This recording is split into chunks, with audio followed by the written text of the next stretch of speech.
Welcome everyone back to another episode of Smacked Up Wrestling Podcast. I'm Will. I'm Martin. So as you know, always leave a like on the Facebook and subscribe at the Gaming Fall and like the videos where you get to exclusively hear us rant about shite in the world of wrestling. And before I go any further, right? Before I go any further, Martin, please welcome, right? This is a shock. Please welcome us, right? The new and first Smacked Up Wrestling Podcast champ. I've won. Hi. Right, we'll get a Survivor Series later. Obviously, that's what Dylan accurately can predict monkey licking windy booking. I predicted shite booking. We'll get a Survivor Series. We have a lot to talk about after an amazing weekend of wrestling. From one example, we'll leave that example last. We'll get to the Survivor Series last. We have a lot to talk about that. Where me and Martin kind of agree and disagree on a lot of things, but I done a podcast on just like a wee quick review of the half is good Smacked Up Wrestling Podcast. The half is good. I went and Lone Starred it. Take advantage of me being in my bloody bed. Yep, I did. What did you think here? I like I said in the podcast, mate. It's a 9 out of 10. Like pay-per-view, like well, I know it's network exclusive, but say pay-per-view wise, it's 9 out of 10 for me. It was a great card. The Authors of Pain match was an alright match, but that was the weakest one there. The rest was passable as you can get, with the near perfection match of the 3 out of 2 fall. What did you think here? First of all, Bobby Roode. Yes. His entrance. Oh, aye, glorious. Of course it was. The choir and everything, it was great. Him and Ty Dillinger had a belter. Oh, man. An absolute belter. It was amazing how they just woke the up thing the crowd. about Ty, right? Ty is insanely talented. He's been in developmental for about a decade, give or take a year or two, when he was fired and brought back. Yep. Do you remember Shawn Michaels super kicking somebody? A production assistant, that was him. Because I know he was in OVW, and then he went to ECW, and he just lost his 3 matches. Gavin Spears or something, yeah, was it his name was? It was something stupid. It was forgettable. Anyway, aye. Here he's got this gimmick. It works incredibly well, and it does. It's not like it is one of these Adam Rose just works in NXT gimmicks. It can work anywhere, but I'm just worried that they'll fuck it up when it comes time to push him. He doesn't help himself with a man bun. I would just make one suggestion about Ty Dillinger. Take the gimmick all the way. He calls himself Perfect 10. Make him the master of the last man standing match or something. Yeah, it's like the crowd. Crowd at NXT was better than Survivor Series. That crowd just fucking shit. But the fact that he's 10 count carried over, I'd be surprised if it doesn't carry over to Raw tonight. ICW. Did they? Aye, that guy is over as fuck. He's got like this gimmick that can easily translate to the main roster, and obviously we all know how good Bobby Roode is, and Glorious is just. He doesn't even need to try to get that over. No, it's happened. That's it. The only thing I would change of Ty Dillinger was that fucking Megamind outfit he was wearing to the ring. Aye, this is my other point, right? So it's bad enough he's got the knot in his hair. That fucking collar. See when people see that, if he walks out on Raw or SmackDown with that collar poking above his eyes, people are not going to be interested in what he's going to see. Nah. What he does, there's something... It's just too stupid looking. See if it was a smaller collar, this wouldn't be a problem. Instead, he looks like Ming the Merciless got fucking ill and lost the colour in his face, you know? That's it. That's the only complaint, mate. The thing I'm worried about is how long can you keep him now in development? He's not really won a significant match. He's 10 years, but he's in that sort of space that used to be Breezy's. He is the go-to guy. He can have a match with anybody, anytime, anywhere. He'll put on a great match, and he's a safe worker. I'm worried that he's going to get pigeonholed into that. Well, since you make everybody look good, you can just be another jobber because he's better than that. So is Breeze, but we'll get to that when we get to Survivor Series because I'm going to rant about them again. Because right, I'm going to shut up because I will start ranting now. Anyway, it's something that they're going to need to watch out for. Dillinger can be great for them for a wee while. Yeah, is my point. Right, next match. That one was a belter. Next match. What order you got them listed in? Oh no, I just went with the card. Sorry, no, just breaking kayfabe here, mate. No, Marie's just fucking texted me. She's ill. No. Right, okay, right. She's on her way home. So, so everybody expect. I mean, I'm going to get like a fucking shucky ducky quack quack moment for Tony. I need it for Tony. No, if we're going for the card, the offers are paying against TM61. What a match! Right, I was completely sceptical about. It was a good match, mate. It was just, see, when you look at the rest of the card, it just wasn't. I know, but do you know what I mean? But it was a good match. Something really smart because you're there with that stupid crane and all that. So even though it wasn't like a no DQ match or anything like that, they used it. Oh, the spots were brilliant. The guy. TM61 really impressed me. I think by the time they hit the main card, that's pretty much your modern Hardy Boys the way they're flying about now. That's it. That's the way I took it as well. And plus, he's got the guy, I can't remember his name. He had the orange trunks.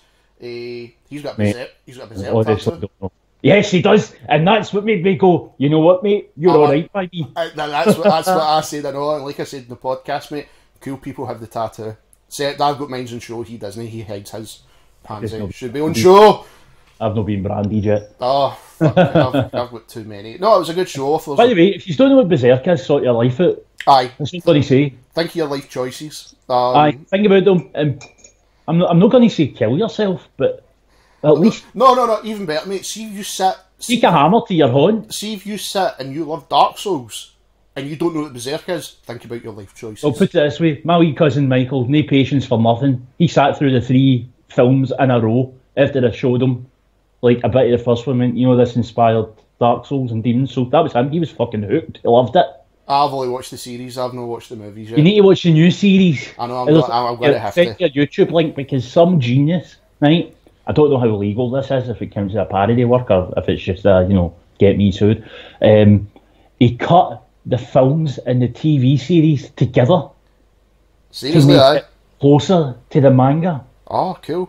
I'll watch that. Because it's the same voice actors. I'll watch that, mate. I've got the links to it. All 3 are up there, and all 3 use bits for each of them, and it's all subbed. And after that, you move on to the new anime for this past year, which is getting a 2nd season in April. I'll watch that. Oh, but, amazing. Anyway, can we talk about wrestling? Let's go back to wrestling. I know we're drifting because we've seen something that's like pure fun. It was class. It was a geek out moment. We've seen that. But the thing I found really funny, mate, was the lawsuit in the morning because of that. Like I said, it's becoming a recurring segment of this thing catches on. Lawsuit in the morning. When I seen that flying into the crowd, I was in stitches. But nobody spoke about it, so obviously I think the person whoever got scalped. You've just put somebody in trouble. Whoever will help it's seen the funny side in it and just went, fuck it. Do you know what I mean? The risk of being at a show. It's the risk of being so close to the ring, with the offers of pain becoming the Dusty Road 2016. They were good, but I still think they're Shield cosplayers. That was the first I seen them, mate, and I totally agree with you. Even though it's like an army gear, it's fucking Shield. It is. See, when they first came out and they were doing like quick moves and squashes, they didn't have anything unique about them. But now they've had a couple of months to settle, and they're starting to show what people see in them. But TM61, they're going to go far. Oh, they'll go far. If they can keep injury free, they'll go far. The thing I found weird in the card was when they put back-to-back tag teams. How usually you split it. I was expecting that to be spread out. But no, it worked. It worked because the cage, I say cage match, you know what I mean? The match with the cage above the ring was good. But the match right after it was great. It was the near perfect match. the near perfect match. I mean, the three falls thing, they used it really well. We all know what the Revival can do. Oh, mate, they were amazing. That's really the first I've watched them. The best tag team going right now overall. I mean, the problem is American Alpha aren't getting much time on SmackDown for whatever reason. But they had matches with the Revival a couple months back. I advise you get on the network and you go. I want to watch them, mate, because you know what they remind me of? They remind me of Neidhart and. They remind you of a real tag team. It's like Spirit of the APA or the Hearts or. They're really fucking good. I was going to say like shook up. Arn Anderson, Tully, you know, all people that like solid batterers. Brilliant. They're going to smack you in. I don't like the Shatter Machine. I was just so amazed how great that match was. I was going to say, although I don't like the Shatter Machine, the way that they're able to so smoothly integrate it into a match. I mean, see when Thingy speared them and they put them into it, it didn't look set up. It didn't look like here comes a big spot. It looked completely natural. It flowed right into the match, and it shows you why they four guys are a mile ahead of pretty much everyone else on the undercard NXT. Yep. It has to be, mate, in the top 5 best tag team matches I've ever seen. And we've watched a lot. No, I mean, cannot wait. You've got teams like that in the main roster getting like 20-25 minute gimmick matches because they're going to do something special. Aye. Obviously, fucking DIY became the champions. Well deserved. It was an amazing match. It's been teased for months and months and months. They built up superbly. Tommaso and Ciampa are just fantastic. Oh, they were brilliant, mate. Fucking phenomenal to watch. The fact they never tagged together until NXT. They were always up against each other in the Indies. Mate, it was fucking brilliant. I just couldn't believe how good it was. How smooth it all was. I know. I mean, especially compared to main roster stuff. Oh, fuck. Nothing looked set up in that match. No, it is one. If you could, I would actually compare it to the psychology behind The Rock and Austin in their Mania matches. Yeah. Like 17 and 19. Nothing in those matches looked like a spot getting set up. Nothing looked like this is going to be a high point in the match. This is where we're having the break. Flows. It looked like a proper. It just flows. I mean, if you were to score it, like it would be like 9.8 out of 10. That's how close it is to perfection. 10 for WWE this year because I've not seen a better match in WWE. Oh no, there's no tag match. See, the thing is, what's going to happen though? It'll get overlooked. It will get overlooked, which is a sad thing. Well, funny you should say that. Right now on Cage Match, you know, the website that has like every match ever and the ratings it was given, also has fan ratings. That is the match. That's the WWE match with the highest fan rating ever. It's actually beaten out Taker and Michaels at 25. No, but what I mean by forgot about is in WWE sense, if you get my meaning. No like us, because we know quality when we see it. And like Triple H obviously knows quality when he sees it. Because you could clearly tell with the two fucking shows. The women's match, mate. A lot of people didn't like this, but I thought it was really good. You've got two of the best ever in the ring. You've got... It wasn't spectacular, but I mean, it followed, and that these never been in the same ring together before, or even met each other until that night, probably. I thought it was good. It was stiff. I mean, I wouldn't go back out my way to watch it. It was stiff as fuck, that's why I love her. Like, see, I could marry her, she could kill me, and I wouldn't care. I don't know what people are moaning about. It's like, name another good women's NXT match. Name a good women's match this year in either NXT or WWE. Mania. But that's one. If you break it all down, one match. One out of how many? There you go. That's 70 something by now. Aye. It's like, people have got to stop having this pure thing in their head that this is like, we are spoiled. I've said it before. We're spoiled because of the talent. We are utterly spoiled. I remember the Dark Ages 10 years ago, isn't that long? But since the brand split, we have, so to speak, with certain aspects, have been thrown kinda in the Dark Ages with certain people. So to see a stiff match, but it was a good match, where you'd get something like that via like say a Brock Lesnar who is stiff as fuck. Just the way he is. That's what I love. Like, we've been over it before. I watch a wee bit of Japanese wrestling now and again, and I just love seeing people smack fuck at each other. See if I feel bad, you know, today I put on an APA match because they're going to batter somebody, or I put on a Doom match for WCW because Farouk and whoever he's tagging me are going to potato some cunt. See, the thing is, I think a lot of people don't know that, but the Japanese style is stiff as fuck.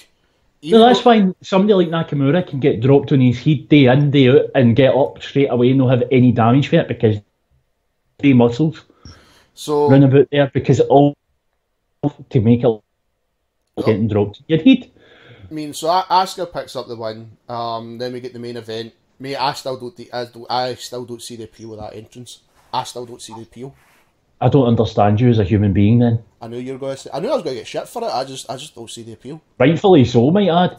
Wait, is this all the matches? Hold on, 2 tag matches. Name at the start, and fuck me. Anyway, right. So you can't see what's so great about Nakamura walking in and getting a whole crowd going mental because he's so weird. I don't know what it is about it. I love it. That music, the way the lights all flash, the way when he gets in that ring, the crowd go mental when he does his taunt. And then you had all the crazy fiddle players around him. I'm merely a rock guy, mate. But I could have a fine entrance. It's like Undertaker now. I mean, sure, it takes 20 minutes, but it's got magic about it. It has took nearly 20 minutes, I know. So, but it had magic about it. The match was stiff as fuck with a couple of exactly what you expect with those two. A couple of no sales for Nakamura. I did notice that, a couple of no sales. Japanese, they don't sell. But Joe was brilliant again. I said it myself, mate. When you look at him and Kevin Owens for the build of the two, they are fucking athletic as fuck, and nobody can argue against that. They are amazing. The ending, I was shocked. That shocked me. But we should have. Clever. But mate, see, the thing is, we should have thought of that. It's like, I know, but why would you? Because I mean, this has been like a 9-month feud or something like that. And they'll finish it off. I said NXT Australia, but then I forgot about the Rumble one, and I was like, no, that makes more sense. Have a trilogy. The only person that I would have given #1 contender if Samoa Joe lost was Bobby Roode. He's the only one that's significant. But have them play out a trilogy, I'm cool with that. I'll gladly watch that again. You've called it right. The next guy to move up against Nakamura, who we're going to, let's be honest, presume is going to be there for another wee while or so, much like how they used Balor. It's going to be Bobby Roode, and it's going to be a tremendous feud. I think they'll keep the two just there for a wee bit while till they get more in and like they're comfortable with them. The thing is, it's like with Asuka can go up to that main card right now. She doesn't need to say a word. She can just batter people, but they're keeping her on NXT because she draws a crowd. The thing is, that's what it is. It's to draw a crowd. The main roster needs her. That's the thing. But they need her. I also think that NXT without those two would sell out their pay-per-views anyway, because we all know everybody's going to go down to the university to watch it week in, week out. Even if they put a mop and a wet jobby in front of it and say this is a match, people are going to go there and they're going to chant "We are awesome" because they're all pricks, right? So it was a great show. If you've got the network and you didn't watch it, if you don't have the network but you have alternative means, watch it. It is absolutely brilliant. Well played, Triple H. Now, I'm going to let you take over the show, mate. You were at ICW Fear and Loathing last night. Just before we talk about Fear and Loathing, see their show on Facebook, which I did link to on our Facebook page. The closing segment. On you go. The Black Label came out. Now, for those who don't know, the Black Label are the big heels. The Black Label have been together for about 2 years now. In the past year, they added a couple more members in Kid Fight and Bram. And one of the main events last night was the Black Label versus Team Dallas for control of the company. A bit like the old Survivor Series Invasion year. Yeah. But somehow as good without having the names. So they had Drew come out and out of character. He was calling the guys by their real names and looked pretty close to tears, almost. kept having to clear his throat and take a wee minute.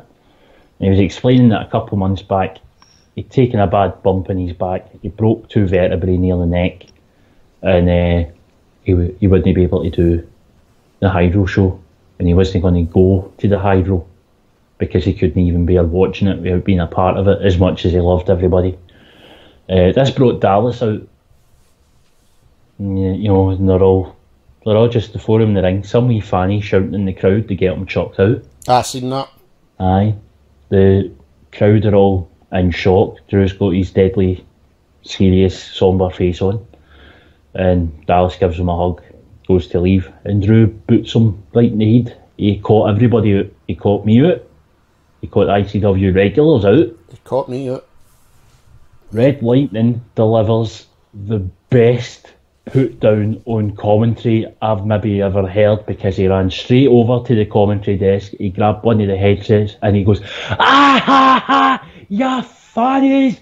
Ah ha, he's getting an Oscar, ya fucking pricks," and all this.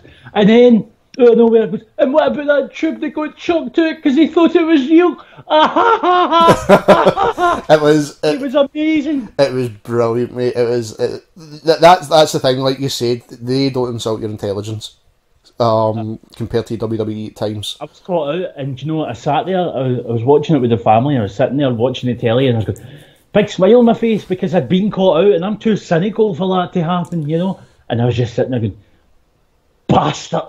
The way you bastard!" Big cheesy grin on. See, that's how you do it, right? And Triple H knows how to hit a crowd, right? I know. Just bringing back NXT into this, just the way with ICW. There's been shocked, right? But there's not been good shocked, right? And I'll leave that hanging there. Right. I'll leave that hanging there. So, it was just the best promo, and it does exactly what you want it to do. You want to go there the next night, you want to get a ticket, you want to pay your money, and you want to see him get the shit kicked out his fucking shit-eating, grinning face. Mm-hmm. And that led us to Sunday. Now, the card was giant, the pacing was off, there was some definite issues with the matches. Still not sure what the story is, but your first half had 4 matches, second half was another 4. Opened up with Joe Hendry and Davey Blaze. If Joe Hendry lost, he was banned for ICW for a year. If Joe Hendry won, he got 5 minutes in the ring with the wee man. I think that'll be at the next taping probably, because he didn't spend 5 minutes with him. Anyway, Joe Hendry's entrance was Bohemian Rhapsody. Yep. About how he was amazing and how Davey Blaze is an arsehole and the wee man is an arsehole. It was really funny. It was very funny. And he actually started singing it live at one point as well. It was great. Tremendous. It set the whole mood for the night. There's fireworks. The stage looked expensive as fuck. Spinning lights. More fireworks. Foley on the Tron. Great match to open it up. Obviously Joe won because he's Joe fucking Hendry. He's also changed his nickname. He's now the global hero. No, the local hero. The global. I like it. I like it. Great match, great opener, everybody on their feet for it. Because Joe Hendry can go anywhere and be over. As long as he gets his music, he's fine, you know. I don't want to go through all the results of the matches because quite simply I can't remember everything and I'll forget something and not going back to it. I just want to go over some points that stood out to me. Yeah. Now, the casket match, again, you know, you've got Stevie Boy and BT Gunn, 2 of the very best, have been there for ages. BT Gunn's trained so many of them, and he wants to make Stevie Boy look great, obviously.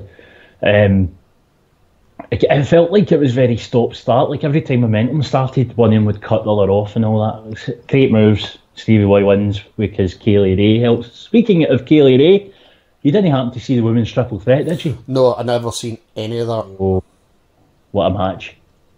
Who won? Obviously, right, so you had Viper, Kaylee and Carmel. I don't really like Carmel's promos. She's fine in the ring, but her promos are fucking hideous because her accent's all over the shop. Right. Kaylee won. Which is completely deserved. She'd been there for the start. Yeah. Next logical person to get it because Viper was the first women's champion last year at the Hydro. She was a logical choice to get it, but of course her and Kaylee are all over the place now, both in America and Japan and Europe, and then back here, and then down south, and then back here, and then away again. Completely deservedly as well, because they're two of the very best in the world right now. Yep. Which is why Viper had a tryout with WWE. That's so did right. Trent Seven, apparently. We'll get to him soon enough. Great match. Go and watch it. It's still on their Facebook page, I'm sure, if you don't want a subscription to their on-demand. It was just a damn good match. Stuff looked like it hurt. They were selling injuries properly. Kaylee gets the belt. Nobody can complain. She gets a nice pop. One of the highlights of the evening, definitely. But now we come to the bit that was a bit strange. Now, as you know, I was looking forward to the Dudleys against Polo Promotions. Yeah. And great atmosphere for it, because obviously most of your ICW crowd are into it because they grew up like us with the Attitude Era and these big names and how wrestling was presented to them in that way, which is something ICW's kind of adopted and evolved on. Dudley's looked fantastic. They were on the mic, they had the crowd jumping, they were just perfect guests, you know. Came out with their tables, obviously, because they're the Dudleys. Polo Promotions came out. I can't say enough good things about they two. Mark Coffey and Polo himself, because they're the perfect baddies, and they're anti-heroes now, and it just totally works for them. They've got their mad Cuban music, they're dressed as like Sandinistas, and the start of the match, it was great because the lot of them just went right at each other. Mm-hmm. And you know the ICW rules, you've got rope breaks, you've got your 10 count and all that, but anything goes. You can use weapons if you want and all that. So tables were allowed to be part of it. Now, I don't know what happened, but they go for a 3D on Coffee. Right. Bubba doesn't jump for it. And Devon just drops him. And then Jackie does something or other, pins Devon, Polo's win. Now, it finished very abruptly out of nowhere. I don't know if somebody's got hurt. I don't know if somebody skipped a bit of the match and went for the ending too early. Completely flattened the crowd. So somebody had the idea to send out the wee man and Davey Blaze again to get in the faces of everybody and they get the table, you know. No 3D though. Got powerbombed through a table.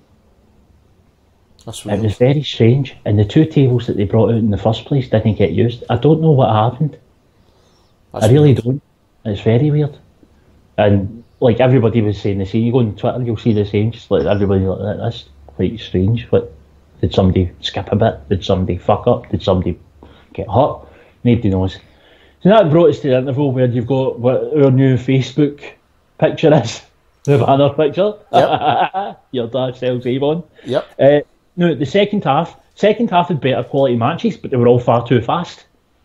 The pacing was way off. I don't know what the hell was going on, with the exception of Lewis Durvin and Ricochet, which is one of the best matches I've seen live, because the two of them were just trying to outdo each other. Lewis gets thrown into the crowd by Ricochet, who immediately dives back into the ring, up onto the turnbuckle, and jumps into everybody. Fucking hell, it looked crazy. I'm surprised nobody died. It looked fantastic. Or no lawsuits in the morning? No, the security did their job very well.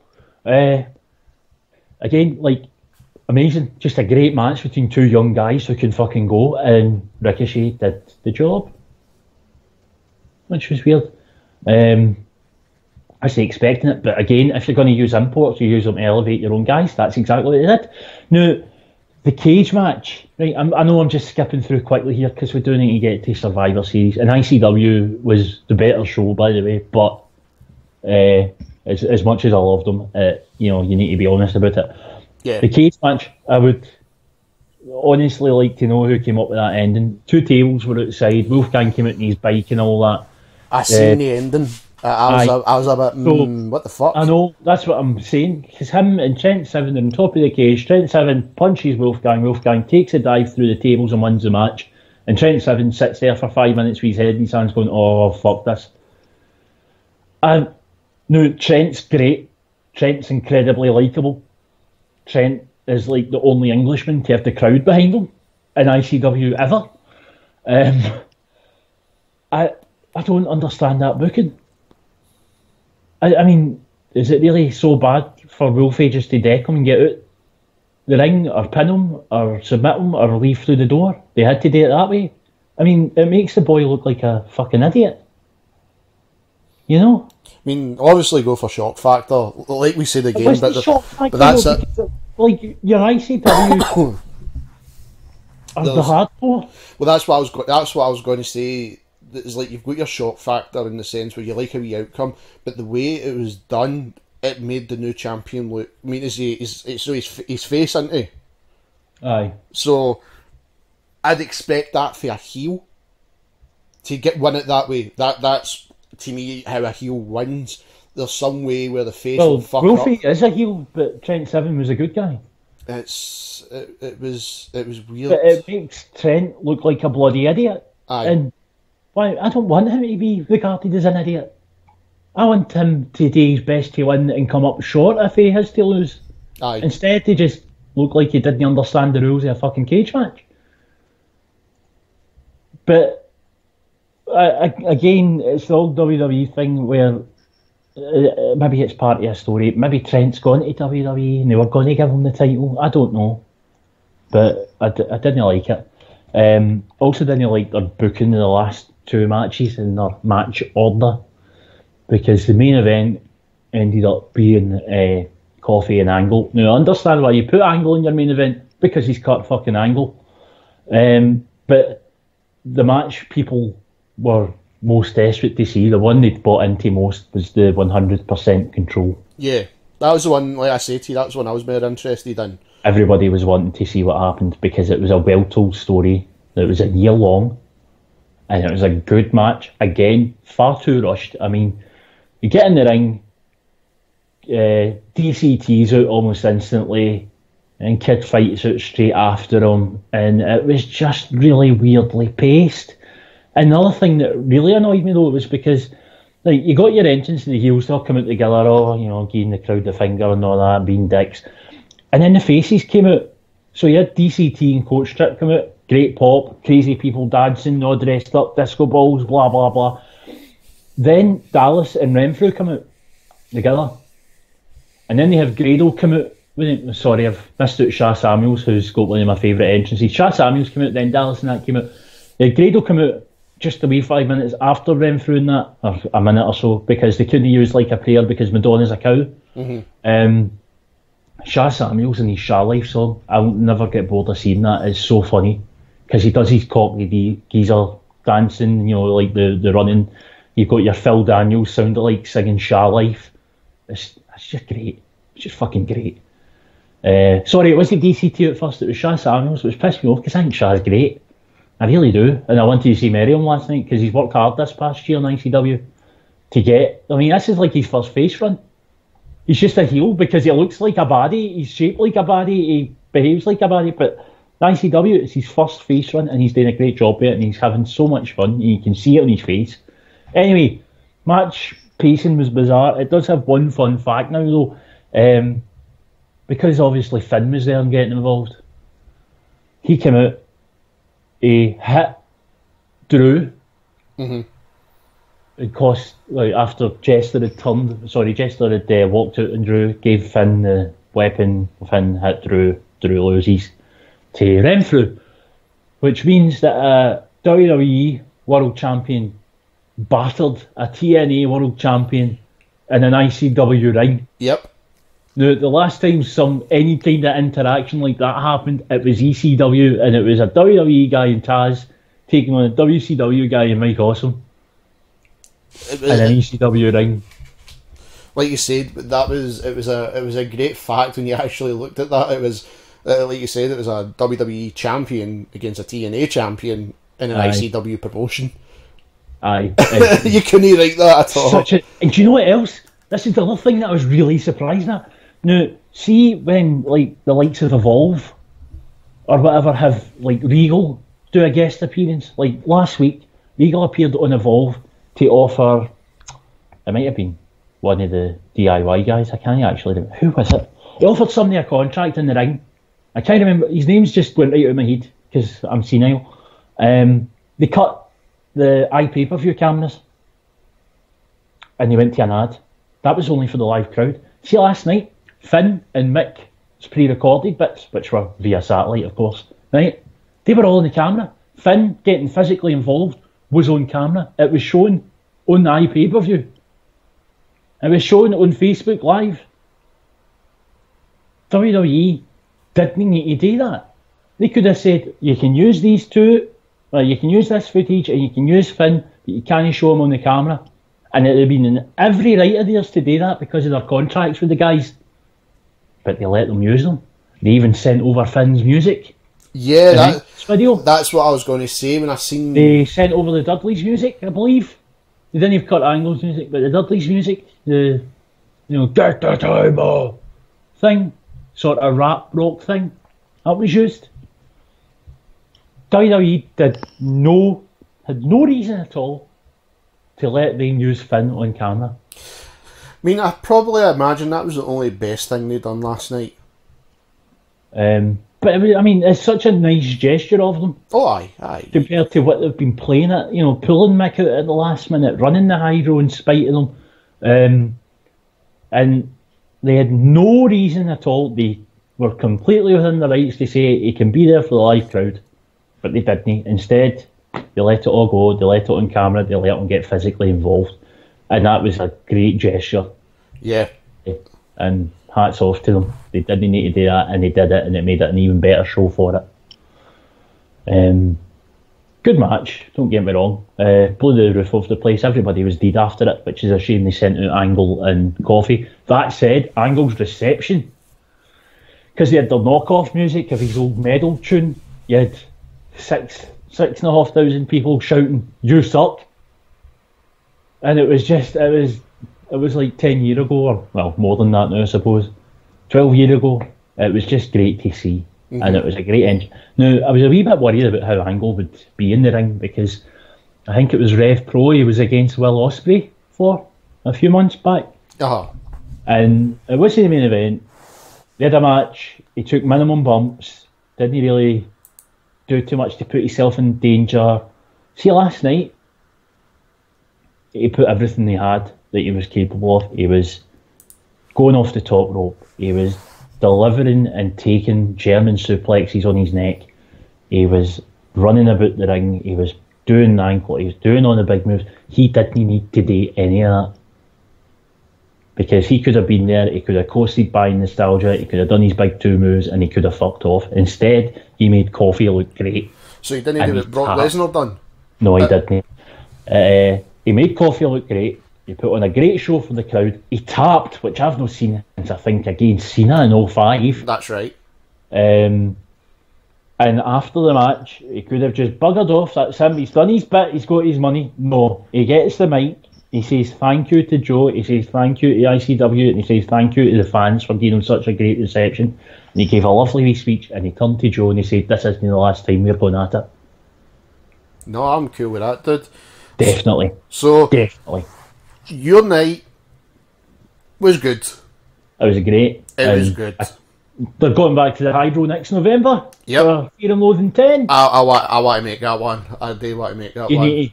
I'm not letting you ignore it. You're going. So, we had a great night of wrestling Saturday. Just see before we start on Survivor Series, I would like to deliver a hearty fuck you to What Culture. Yes. Particularly Adam Lampai, or however the fuck you say this arsehole's name.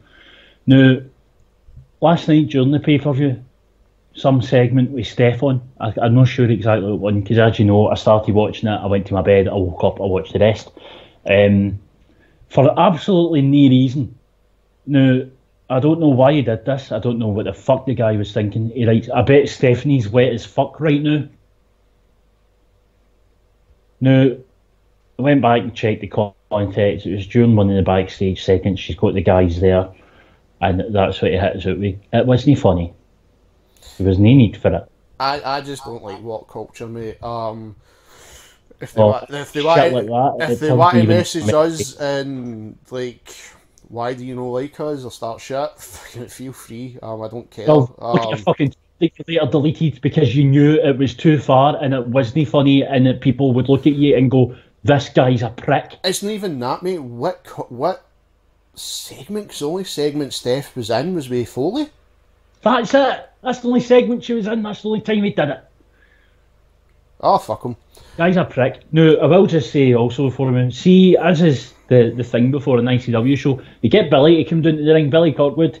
He comes down on Cunto the Wonder Horse, and he gets in the ring and he hypes up the crowd, because nobody can hype up a crowd like Billy Kirkwood. Nobody can. He knows these people, and he said, "Look at this, as I pay per view," getting the camera to pan round it and goes, "We'll know some part-time pricks who make top 10 lists of things John Cena's sniffing on his fucking fingers." Amazing. I'm just not. I'm just not a fan of them, mate. They're a with too much money. The only thing that I like about them is it's somewhere else for guys that I actually like to work, but the people themselves, fucking cunts. I'm just not a fan, mate. I would quite gladly no watch or listen to their shite. I've got them all blocked in my YouTube video blocker, but when I seen that pop up, a friend of mine tweeted about it, because obviously I've got them blocked, and I had to go and have a look, and I was just, no need for it. We're supposed to be past all this shit. No, I'm no some social justice. I know you're not a fucking SJW. I know you're not an SJW, but there's no place for that. There's no place for that. That's something I expect out the 90s, when you've got the women in the late 90s who can't wrestle stripping off for their fucking woman's belt. It's appeal to the fucking 12-year-olds, mate. That's what it is. But the fact they deleted it says it all. Aye. So anyway, sorry. I had to. No, I'm cool with that, mate. Anything to fucking thing with them, I just don't care about them. Like I said, if people do like them, that's their opinion. I would never bash somebody's opinion. But I've no fucking time for them, especially when after shit like that. So, Survivor Series. So much promise. So much promise, and so much fucking failure. This... I want you to take the lead, my throat's sore. Right. I won't go into like certain things in matches, like what moves were done. I'll try and stay well clear of that. Part for 2. Aye. But we had a kick-off show. It was alright. As usual, a 6-man fucking cruiserweight division. Yeah, I missed that. I missed it. I missed nothing. It was alright, mate. Even with no dart, it was alright. It wasn't brilliant. Good Rangers man deserves more. Kane and Luke Harper. Right, sorry, this is where I tuned in, because I'd go home and get myself sorted and changed and blah blah blah. Why did Kane get that win? I don't know. Kane doesn't need it. Get to look and the crowd will wake up. The only problem I had with Kane, fair enough with his age, he just doesn't look fit. I don't know. You did mention this last night, and I do think it's because he just hasn't been there for a while. He's only had a couple of matches. He's been back. He's barely on SmackDown. Aye, he's off again. He's got different priorities just now, and he doesn't need to be wrestling at all. He doesn't need to be wrestling. That's it. But he's always like a great go-to guy. So it's like that's how I couldn't really complain about it, in the sense where it's like I get him after fuck, nothing like that. It was just. See, I can't stand it. All these people that are saying we want rid of Kane, and now he's always past it. You don't know what you've got till it's gone. Exactly. See, when Kane's gone, you're going to be begging for somebody like him to be about. The fact that he can help young talent, that's the most important thing. The fact that he wants to, him and Teak are both. Same with Big Show. That's the thing. As much as I'm not a fan of Big Show, but that's the way they look at it now. He gives back. Fair enough to Big Show. I've probably met him in Destiny at some point and not even realised. He's a hardcore Destiny player. He's right into it, to the point where Bungie gave him stuff. It's scary how much he fucking knows about it. It's so scary. Well, he's right into it. We must have met him at some point and probably called him a prick. But, and the minute I think about that, I think hope he never figures out where I live. But no, it was just that was not even a complaint. It's just wow, he didn't. But that was it. But right, so we went into the Survivor Series, right? And there was a lot riding on this one. It's the 30th anniversary. Yes. It was built up purely because of Brock Lesnar versus Goldberg, right? So Aye. that's the main event. So We'll get to that at let's the end. start from the beginning. No. Match by match. That's the appeal to this card, right? So let's go back to the start. We open up, which I was surprised with, but with the women's. Aye, I honestly thought it'd be my middle of the card. I thought middle. Up all the guys. I thought middle as well, and the talking point was the fact that Nikki Bella got attacked. Now, my grief with Nikki Bella in this one, even though she is probably the only one on that SmackDown team, along with Becky Lynch, who can wrestle, was the fact that that's no fair on Natty. No. I'm going to get to that. Don't worry. Right. The fact that she got made captain. Aye, well, she's the power wrestler, SmackDown Women's Division. But the champion, mate, that was my problem.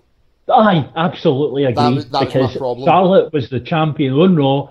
She was the captain on Raw. She's got a vice captain with Dana or whatever. Yes. But that's the way it should be, and that's the way it was in every other match. Yes, that was my problem. The fact that she got taken out, I mean, look at a storyline wise all you fucking want. The way I look at it is, she legit picked up a fucking injury on Tuesday Night SmackDown. It's the only way I can look at it. I wouldn't be surprised. Would not be surprised. That's the way I look at it with that neck.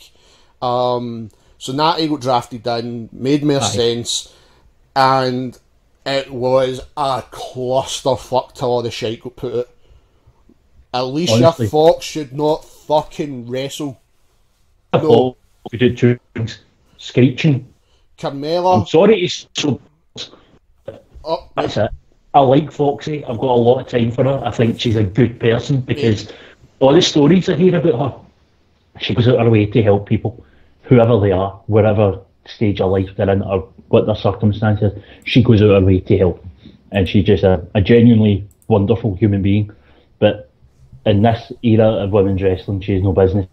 No. So Foxy, when it was a Diva division, mate, cool. Aye. She suited that. No in this day and age of wrestling. Carmella as well is green as fuck. Get her back down to the needs to go back to NXT. She's a throwback to a dark time 10 years ago when all you got was slapping and face busters and bronco busters. It wasn't wrestling and it wasn't stripping. No. It was in between and it was pish. Naomi. It was a piss break. Like, see Naomi, there's no in between with her. No, exactly. She's amazing. She's absolutely the drizzling shits. It's so hard to pinpoint where she is. Nia Jax, she's getting there. She's getting there. Couple of botches, but I'll say this for her: she's made progress. Yes, right? Carmella hasn't. That's the difference. Alexa Bliss has made progress. Alicia Fox hasn't. That's the only thing. Soon as all them were gone, including Natty, because it'll be a storyline wise with her. It'll be her at attack, Nikki. Of course. That's when it got interesting. And it showed. I mean, I was surprised Sasha got eliminated really early, but I think I was just to wake up the crowd. But they have Bayley and Charlotte with Becky Lynch for Team SmackDown. Aye, it was good. It puts in a solid turn, fighting against the odds, exactly. And blah blah blah. That's when it got good. So many nice little touches though for this story between Bayley and Charlotte, because look, Charlotte's getting pinned, look like she's going to go out. Bayley dives in and makes the save. Yep. Bayley then pretty much goes in a wrecking spree and takes out Becky. Charlotte gets in the ring and batters her because she's a deceitful flair cow. Yep. So that was one each right away. Team Raw wins. Yep. So next match was the Miz and Sami Zayn. Aye. And this was like, how the fuck they going to do this? The match was okay. There's no bad. They'll get better the more that they face off with each other. The fact they're on two different brands. Meeting, it was alright. For a first meeting, did they do anything wrong? Apart from the ending. Miz can't do a figure four. Sammy is somehow worse at a figure four than the Miz. Yep. I would never have guessed that. The ending, you had to figure out how they were going to do it, and Maryse, well, I knew Maryse was going to do something. The way they done it I was like, what the fuck? And it's like, she rang the bell, and she's pointing at the fucking ring in it. And it's like, hen, you're standing there. It's like the most stupidest referee. It cannot figure that one out. So The Miz picks up the victory, keeps the belt in SmackDown, which we wanted. Do not send it to Raw. But I pulled 2-1 ahead. That's because I wanted Sammy on SmackDown somehow, and I wanted him to have something to do. I think he'll still go there. And he'll still go there. And he'll still go there, mate. Come up with something. But it was my heart, not my head, that decided most of this card. Then we go the Raw tag versus Raw SmackDown tag. Right, I'll be totally upfront here. We called this as a clusterfuck, and we were wrong. It was actually quite good. It was very well paced. Now, this is where my rant's coming, that I promised earlier. Fandango and Tyler Breeze are the best thing that isn't getting used right now on either show. The second they stepped in that ring, Breeze produces the finds. Fandango grabs him, you think, oh, he's going to taunt the Raw team. No. Turns round, throws them at the faces of his teammates. All of them saying it all going on. Then goes to the Raw team. Then, halfway through the Raw team, turns to the crowd and goes, actually, you are an ugly. And throwing them at them. And I thought it was amazing. They were really funny. What surprised me was how early New Day got fucking popped out. I'm not complaining. I think that's I'm not complaining either. I think that was a fucking great thing. The match was really well done. Amazing spots. American Alpha were very well booked. Good. They finally get to show a little bit of what they can do. It was so well done. And I loved the ending with Cesaro and Sheamus against the Usos. I absolutely loved it, mate. Yes. So Cesaro picks up the win, and then he was going for the sharpshooter. And I want to just point something out. He is the second person I've seen that can do a brilliant sharpshooter next to Sting. Whereas Bret Hart... Tyson Kidd's was good. I mean, he used to turn it into a different lock and call it the dungeon lock, but it was good. Well, when you consider it a Bret's Hart one, like I said, him and the Rocks, nah, the way... Oh, no, the Rocks was only good for one reason, because regardless of what end... No, even his face. Regardless of what end he was on, see that noise? Like a fucking cow in distress. Cesaro is fucking brilliant. He lit up that crowd. The crowd at the point of halfway through the women's, they woke up. They were dead.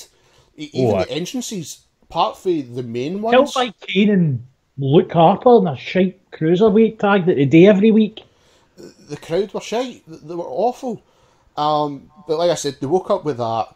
I just said, did you notice during the women's match when Naomi got put out by Nia and knocked out?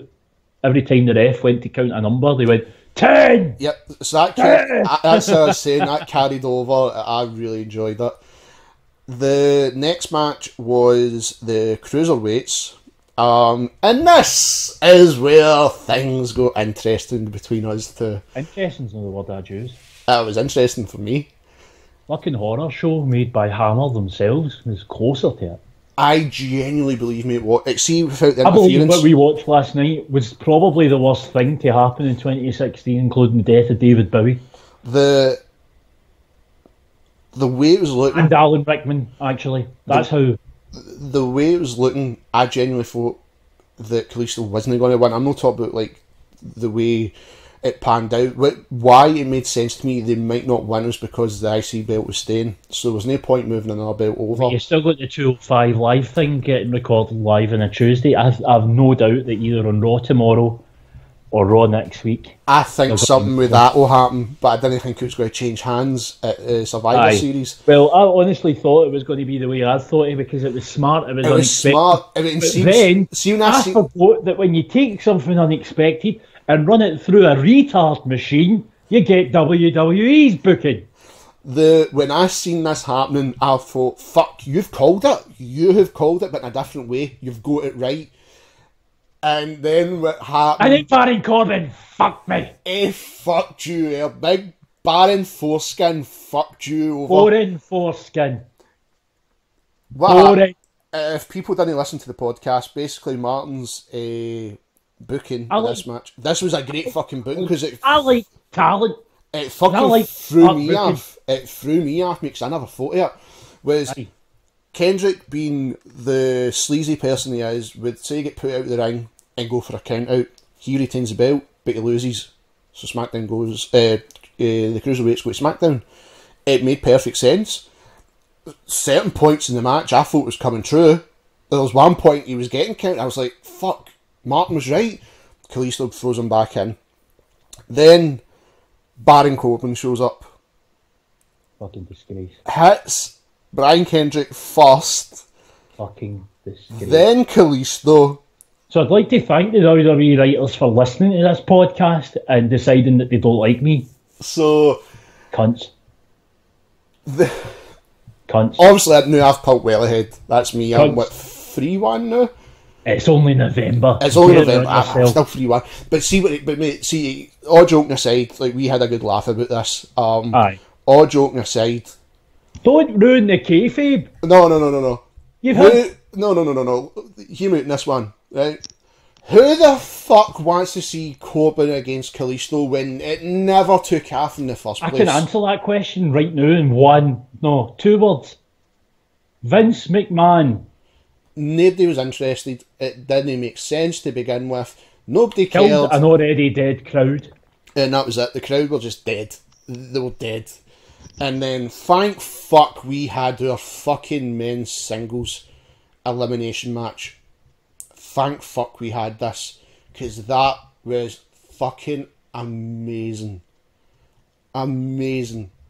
Still not finished watching it, to be honest. But I know what's happened and stuff. I've watched the majority of it. I was pleasantly surprised at how it worked out. Even if the result didn't make sense. It was really... No, mate, the result was really No, good. it ignores the potential setup that was teased the other day on SmackDown, which was Taker going after members of that team. I think he will go after 2. I know, but I mean, I should have taken into account, the last time Taker threatened somebody, it was to take Shane McMahon away and no have him run Raw, and then he ran Raw anyway. So, fuck it. The way it started, I loved the way it moved. This is, by the way, the last 2 matches with on card was 2 hours left. So Aye. we knew this was going to be an hour long match. It was so obvious it was an hour long match, and I've got to admit, it didn't feel like an hour. It was really good. I did not. It flew by. Well told. By the way, just before we get properly into this, have we heard anything about Shane? No, it's no. I've been keeping an eye out and I've not heard anything. Nothing's came out. When we get to that segment, we will, if nobody's seen it yet, we'll explain quite in detail what happened. But the match was full of amazing spots. The story with Jericho and Kevin Owens was hilarious, and how Kevin Owens used the list of Jericho to get put out, and then Jericho went ballistic because he's lost all the paper. It was so funny. AJ Styles and Dean Ambrose is brilliant. I mean, they kept that alive and well during that, to even appoint a Shield reunion for one segment was fucking brilliant. I marked the fuck out when I seen that. Crazy. Never seen it coming. Never seen it coming. It was simply fantastic. But the point we want to talk about, I highly recommend watching this match. There's no really much more we can do to justify this. Is watch the fucking match. This you got your money's worth for a shite card. Thank God. Exactly. I mean, I got the network for free for 3 months, and I felt like I was losing money. Yes, this justified a typical Survivor. It was really well done. Shane McMahon, we all know, is a sport junkie. He done an amazing fucking spot against Braun Strowman, who then got counted out because Ellsworth held his leg down. Fucking brilliant. And Ellsworth got put through a table. Amazing. Braun Strowman, mate, I will give it to you. He's starting to win me. I told you, he's finally into something. They finally found a giant guy who can fill the shoes of the likes of Kane and Taker along with Luke Clark. He was really good. For the first year that he's been around, I would never have guessed that he would turn out so, but I'm so happy that he has. I mean, actually, all the big men for the Wyatt family have turned out well.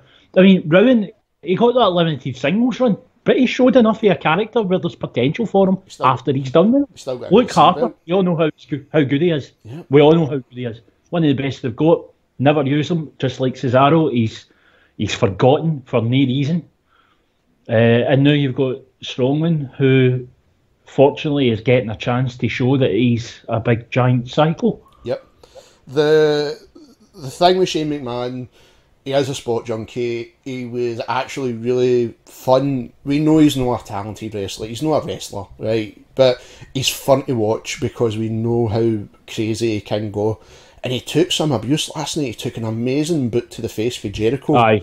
But the point where it really did go south, and it was a worry moment. Right. So a boy who, for almost 15 years, has fallen from various heights and walked away without issue, 30 foot from like the top of SummerSlam, or through how many windows we cut angle at King of the Ring. Look what he did with Kane. He got his balls shocked with a car battery. Yeah, I forgot about that one, but yeah. He goes off. Oh, okay, yes, they padded the shit out it, but he went off the Hell in a Cell, which is taller than the old one. He's went off, what was the other set when he was fighting Test or something? Anyway, he's indestructible. He doesn't have fear. And what would have, in comparison to them, seemed like low risk, again, in comparison to his previous move, backfired horribly. I don't know if it's because he was too short. I don't in jumping. I don't know if it's because Roman was out of position, though that's what I fucking suspect. But the way Roman caught him, Shane's head bounced horribly off that canvas and up into the air. Roman's head bounced as he landed on top of Shane and winded him at the same time. And Shane just looked terrified. He just couldn't move. His eyes were wide open. The panic was setting in, and he still took the pin. I didn't think. See, whoever came up with that idea, mate, about the spear for a coast to coast, needs their fucking head checked, because they shouldn't have tried to do it. They shouldn't have done it ring, because even when Shane was younger and he did a coast to coast, unless there was a bin laying in front of the guy, he didn't quite make it over that far. Even if it was the most talented, safest superstar, it would do that. See, that was RVD doing it, it would have still ended badly. It would still ended badly. There was no... Because Roman didn't cover his end. But what I mean is, see, like, if you replaced Roman, I still believe it wouldn't have been as bad as that, but I don't think it's still a safe way to do that. Just for talking's sake, a spear going into a coast to coast is a no-go, and they've done it. And what worried me, mate, I don't know if you've seen it when he landed, they should have shot straight up as well. Aye. It's like the nerve just went boom. Aye, exactly. You've seen it, and then obviously they must click on that we know now if the X flings up, that's it, there's something happened. Nobody's going to complain. But for talking's sake, if that had been Randy doing the spear, he would have had the common sense and the awareness that, right, Shane's going to jump, Shane's 45, Shane's knackered for the rest of this match, he's not going to be able to jump this far, I should move a few steps forward before I go into my spear, and I'll do it just as he comes off the turnbuckle. Instead, Roman doesn't have that sort of veteran instinct. Yeah. And it showed me a lot last night, because he done an RKO for Rollins' jump, and you could tell it was so clean. It was unbelievably clean when you look at that. But the other thing, if that had been either Dean or Rollins in Roman's position, they would have known to go forward too. Yeah. But Roman, this is the problem. It's a side effect that pushed him before he's ready. And it's not just that the crowd boo him, it's not just that people don't like him. The crowd booed him to fuck last night, apart for the Shield moment. That was it. But we've discussed before, Roman holds up his end, he gets carried through matches, some of them are quite good. He does what he does well. You can't actually say that he's ever going to half-arse it or do anything spectacular, but he holds up his end in every match he's been in. But you cannot put a man with like 4 years experience who hasn't really dealt with somebody that flies about in the way Shane does in that position. No. Because that's the result of it. And as I say, Shane's plummeted a legit 30 foot for signs up in the rafters. And he's in Raw the next night. He's went through Hell in a Cell. He's done all these things, and he's got up, he's shook off his limp, and he's went straight back to what he does. It was really scary, to the point. Terrifying. The superstars, and again, you can see this is it. This is where Randy shows once again why, even if you don't like him, and I don't always do, you've got to respect the guy. Yeah. He cleared the ring. He called an audible. He went round telling them what to do, but he made it look part of the match. And the best bit of all, he went to Shane's son, who was fucking terrified, to comfort him and tell him your dad will be all right. It was brilliant for Orton. I totally agree with you, mate. If you don't like him, you've got to look at how he's seen it. And veteran instinct kicked in right away. Aye. If you're going to get put in a wrestling ring in any company anywhere in the world, that's the kind of guy that you want to go with. Now, you can do anything in that ring that's crazy. Orton will have your back. I wouldn't feel comfortable doing something like what Shane did with someone like Roman. When his head bounced and the shoulder flung up, I knew something was up. But you could see in his face, he went red, his eyes went something happened. But see that, you know that way sometimes Shane can sell so good, but that sounds like what's happened. Is this real? Is this? And then when you seen. I have noticed this as well, talk about the X, and I've seen they threw that out now, and the refs have now got a microphone attached to them. Like, obviously, we knew they had some earpiece in how to say that that's the match finishing, but obviously now it's a two-way system. So obviously they went, no, get the doctors now, and the fact that Randy, when they were on the deck, like you said, just called it out the ring, just have a mini brawl out the ring, even if it looks shit. The cameras will stick to us till they get him out. Fair enough. The cameras made Shane bounce. The cameras did make sure Shane was walking, and thank fuck he was walking. Well, that's just common sense stuff. That's an excellent call by Kevin Dunn, who does make them occasionally through his mad teeth. Make sure that the home crowd and the people watching the Tron from the arena know that Shane can walk. Yeah, make sure that they're all terrified for him. That was the most important thing.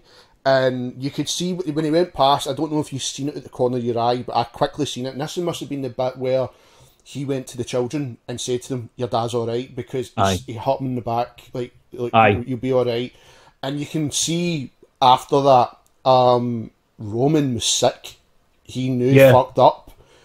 It could have been an accident. It's a total accidental fuck up. The person that ever would want to do that, even be involved in it, obviously it's an accident.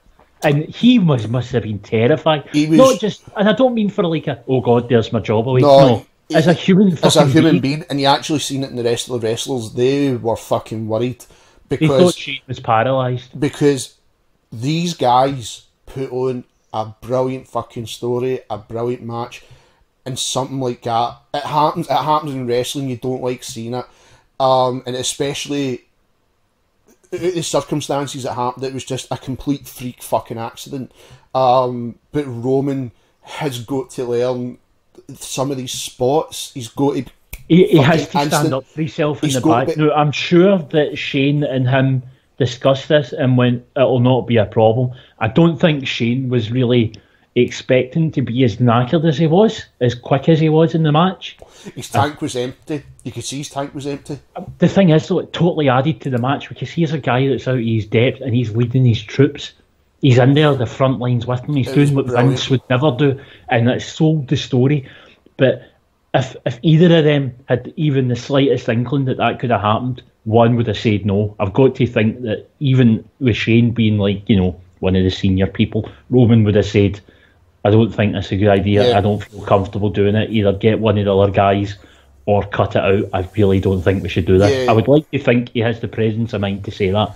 It's a scary thing. So we're hoping we hear Everton's all right. Aye, I'm keeping an eye on Reddit. And I'm keeping an eye on the WWE website. There's not any updates. That's the most important thing. I mean, at that point, it was kind of obvious that SmackDown was going to win because it won it with the Wyatts, which I was over the moon. Randy Orton taking a spear to push Bray Wyatt out the road, and he done an Sister Abigail. Yes. And that looked fucked up as well. I've got to admit, that didn't look fucking clean. It could have just been the way he twisted so fast, it just didn't look clean, but... I'll need to watch it again. Watch it, mate, it didn't look clean, but they picked up I'm happy with the Wyatt family picking up the win, and then... definitely. Now, this is actually another thing I could bring up. Someone on Reddit actually listed Bray's singles matches on pay-per-view, because we've always talked about how, he looks weak, right? See, he's actually only lost to 3 people. Yep. Cena. And that's Kane, Undertaker, and Cena. Yep. That's it. It was, apart from what happened to Shane, that was an amazing match. It was fucking well told. I think that kind of sums up the night. You've got all these things on paper that on theory look like it could have been something special, and something awful's just happened instead. And it was just one of those nights, I think. It takes the shine off the match because you know somebody got legitimately hurt. Of course. And you don't like seeing that. It's like, it's comparable. Oh, wait a wee second. Yep. You know it's time. It's the shucky quack quack moment. We're just waiting for... No, fuck it. Keep going.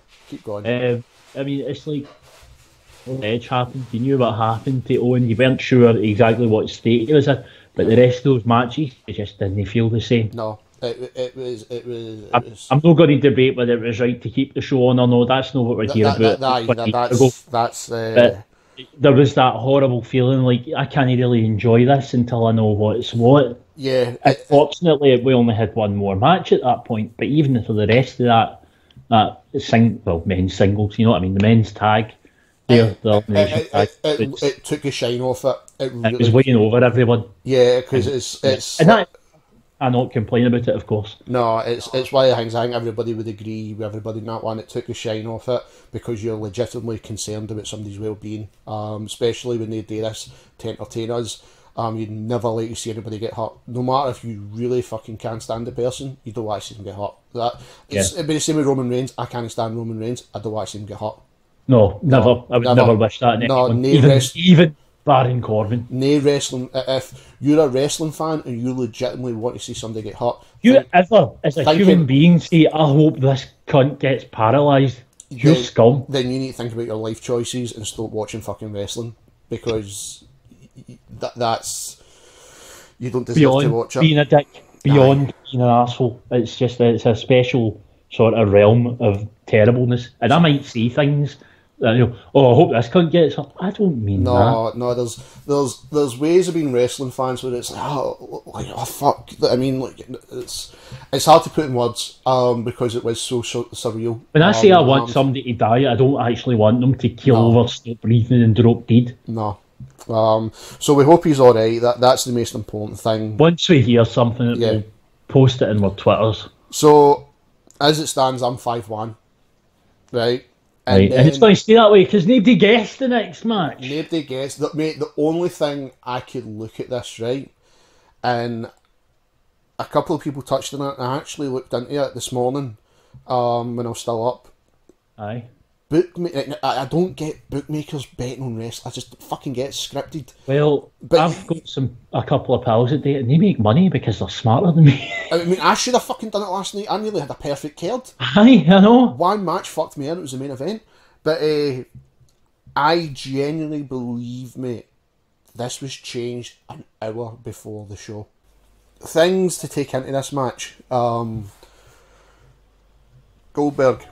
No wrestled in a ring in 12 years. No wrestled in 12 years. No been in the ring as part of his warm-up for the match. He's 50. He is 50 years old. 50. And we all know how fucking stubborn he is. It's legendary how stubborn he is. Absolutely. Take Brock Lesnar. Brock looked flabby. He has done for about a month or so now. He looked flabby. Maybe it's because he's chucked the drugs. Maybe. We all knew this was going to be a wrestling match. Far from it. We called it Saturday. It was going to be a brawl. It was going to be a brawl. And what we got was 1 minute, 26 seconds squash match. I thought it was 1 minute, 23. Basically, to sum it up, Lesnar pushes Goldberg to the ring. Goldberg no sells, spears him twice, jackhammer, done. That's it. There's nothing. This is the thing I was saying. There's been shocked, and then there's been fuck you shocked.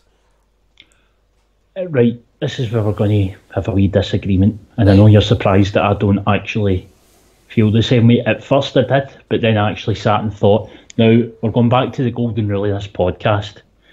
One that is very easy to forget, and I've done it myself a few times now. They're telling a story. No, this is the middle of the story. In context, it might make sense. We're not going to know until we see the next part of the story. Out of context, you have every right to be pissed off. Mm-hmm. Every right.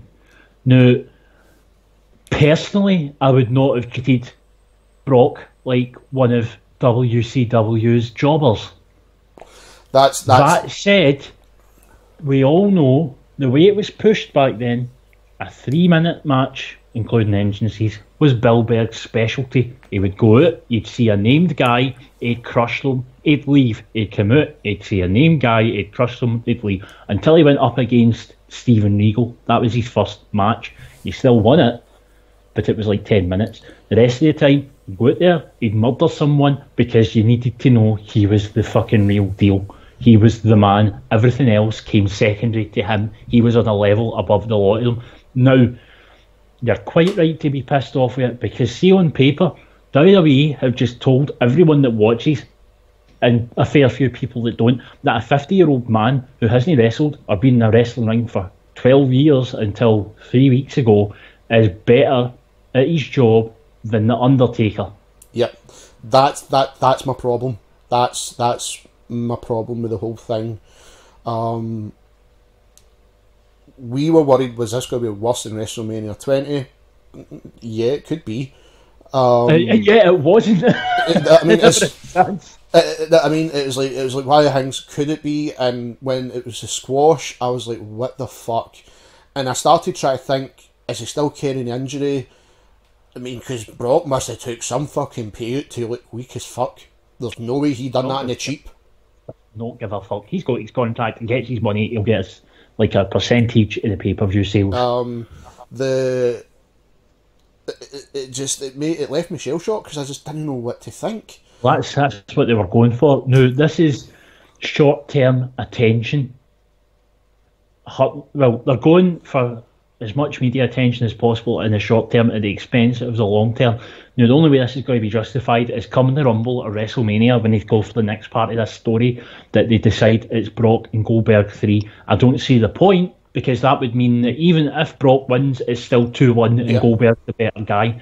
I don't really see the point. I don't really want to see Goldberg and Brock go at it again. There's no need. I mean, that's twice they've done it. Twice you've had matches that just made people kind of go, what the fuck? My problem is that instead of the logical thing of Seth and Triple H at Mania, and this is a legitimate worry when it comes to WWE, that Triple H decides it's time to go over another WCW guy, which means in kayfabe, for no reason, even though everybody in their dug knows it isn't even slightly true, that Triple H will be better than Goldberg, who's better than Brock, who's better than The Undertaker. It really annoyed me, mate. It really fucking wound me up. Like I said, there's been shocked, and like The Undertaker shocked, like you never seen that. But then there's fuck you shocked, and it's like, wow, see if Brock put in a couple of hits or something, and like tried something. Well, they're going for the whole sort of, and do you know, I was actually meant to bring this up the other day. Maybe since UFC had stolen so much from WWE in terms of presentation and match build-up, that maybe WWE should have started taking from UFC and have these squash matches. I'm not saying use your named guys and push for a main event, but it's like, you know, it's your average Raw. You've got a mid-card guy, like, say, Sheamus comes on, right? Mm-hmm. Mid-card Sheamus, and then he is booked in a match against Kevin Owens. Kevin Owens should just go through him. But then, at any other time that they have a match, maybe it would be competitive. Maybe it would go 15 minutes. Instead of Owens just coming out, powerbomb, bang, away. I think this is part of having to modernise the company. Would they have done it in the main event like that? Fuck no. Again, it's a story. Don't get me wrong, mate. I would not want to see they two wrestle for 12 minutes. No. Oh, fuck no. No. And the fact that they still had good 40 minutes on the card, I was like, oh, fuck this. I mean, it was built up as if it was a UFC fight. That was the thing. The promos were very real. It was unbelievable how real they felt.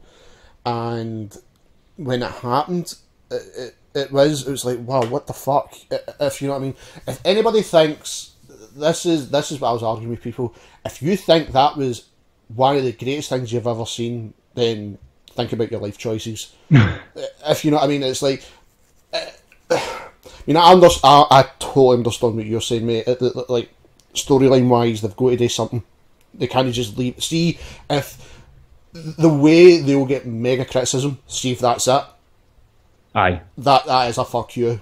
See if they don't, and then they do something. Then fair enough. Maybe it can be forgiven, and move something on. Which, like, to me and you, we're storyline kind of guys. We like our stories more than just instant action. But if they do not do anything, then it is a fuck you. Well, that's it. So, out of context, it's not the best thing. No. In context, it has the chance to be important. Yes. So what the context is, no fucking clue. No, we just have to wait and see. So, Raw's going to be interesting. It is going to be really interesting. I quite like to see what they're going to do tonight. But all I can say, mate, is thank fuck that weekend of wrestling's done. I know. I'm totally fucked. A lot of ups and downs. It was so thing, mate. But Survivor Series in total, mate, I give it a 4 out of 10. It was piss poor. I don't even want to get a rate. I don't really like ratings. I mean, it was what it was. I've got to give it a 4 out of 10, mate. I can see why Vince doesn't like Survivor Series. Yes. And I can see why he's been trying to get rid of it for so long. I personally think they should have went and just done the Deadly Games tournament as an annual thing. Keep it called Survivor Series, keep the Deadly Games theme. Yeah, see, that, like I said, that was one of my favourite Survivor Series ever. Everybody's. I mean, I'm not asking them to do the spectacular booking that they did that year because nobody's seen that coming. No, you never recreate that again. That couldn't be recreated. But there's space now for a tournament. Yes. You've got the network. I don't want a King of the Ring like that fucking shambles. The King of the Ring is not even the same anymore. That used to mean something, I know. I know. I want something like that, but put in real stakes. Maybe it doesn't need the same title every year. Maybe you can have like a women's one year, or whatever show it is, and you can have people from each brand competing for that brand's belt. You're on SmackDown, you win the Raw belt, whatever Raw belt it is, then you move to Raw. So, we were at 8-8. Aye. So, to make it worse for you, mate, I'm 13-9. That's alright, it's only November. I'm a slow starter. I'm a slow burn. So, we've got another 2 weeks before the next pay-per-view. Slow burn. We're going down. We're going down to Chinatown. I knew, mate. I was going to get right in your crawl last night. Enjoy it while it lasts. Pony boy. Like you said, I can predict a pretty shit pay-per-view. But no... I just need to stop listening to my better side and start getting more cynical as much as I really don't want to. It's one of the things, but hey ho, a long weekend of wrestling is finally over. We lived, and now we've got 2 more days of talking shite. Yeah, so hopefully Raw and SmackDown's good. Hopefully they continue something. I'm looking forward to it. If it's a clusterfuck and they do not address this whole fucking thing and there's nothing, then that is a fuck you. That is a new Canadian screw job. I would at the very least expect Heyman to come out and start making excuses.